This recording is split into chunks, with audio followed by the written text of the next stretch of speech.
Yanka Tolmay is standing by. And so, Yanka, you've been working this story throughout the day. The police minister says only one incident was reported to the police and one person has been arrested. And therefore, as far as he's concerned, this was a very well policed event that he attended. But the reality from the witnesses and some of the people who lived through these experiences yesterday that you've been speaking to is different.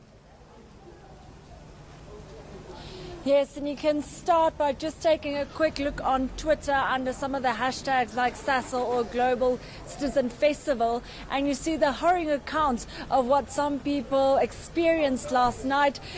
Some people describing it as a war zone, some people describing it as a traumatic event. I did manage to get in touch with some of those people. Some of the people who I spoke to, they did not want to necessarily come back here because they said it was an absolute nightmare last night and they didn't want to return here. I did manage to speak to one person who attended the conference last night who said that it was such a contrast to the experience from inside the concert that they described as such a joyful occasion, and just within a matter of minutes stepping outside of that concert area when they went to meet their Uber driver just down the street here from the Sasol garage. They said that's where they heard some people saying that as people are being robbed, and within minutes they themselves got hold of that experience. They said everywhere people were running, people were crying, they saw people bleeding, people running away, basically just running battles between showgoers and criminals, because according to them there was not one police officer in sight at that moment. And the Sasol garage where you are has particular significance. If my memory serves me well and knowledge of that area, it's basically about 900 meters to a kilometer from from FNB Stadium itself. So it's where people would be walking towards to actually catch their Uber rides. What are the people that you've been talking to at that garage? What have they been telling you? That's exactly right.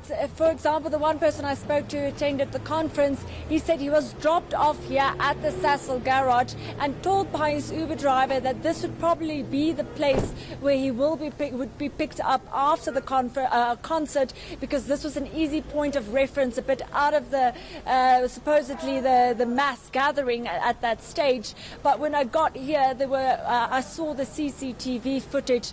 It's difficult to say how many exactly, but hundreds and hundreds of people were gathered here. They're saying that they couldn't, their Uber apps weren't working, they didn't have any cell phone signal at this stage, and some ended up even walking kilometers down the street just to try and get out of what was going on here. But they were holding on to each other and basically running, according to them, because of how horrific it was.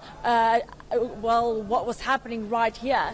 I did manage to speak to one petrol attendant who happened to be here last night. He said he was standing at this door behind me, which is now broken, as we understand, and he said that they were trying to basically control the crowds because most of these people wanted to move inside of the shop because they were saying they were too scared to remain outside. Now, obviously, if you take hundreds of people and the size of the shop, obviously there wasn't a lot of space for everyone, and everyone couldn't go in, so they had to try and maintain that crowd or control the crowd.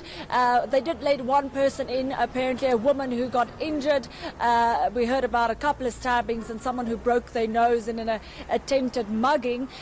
So it was quite difficult for them to control the situation, and according to them, also saying that not one police car in sight. There was one or two private security members that they said tried to assist them, but they were just basically outnumbered, and just because of the chaotic scenes, it was difficult to see who were actually the criminals and who were trying to protect each other and trying to get away from them at that stage. And as I'm describing this to you, this is the stories I've been told, but it's almost impossible to imagine that all happened while I was standing here. But if you take a quick look at the CCTV footage, which we are getting at this moment, you can see that the numbers of people that were here were just absolutely astounding.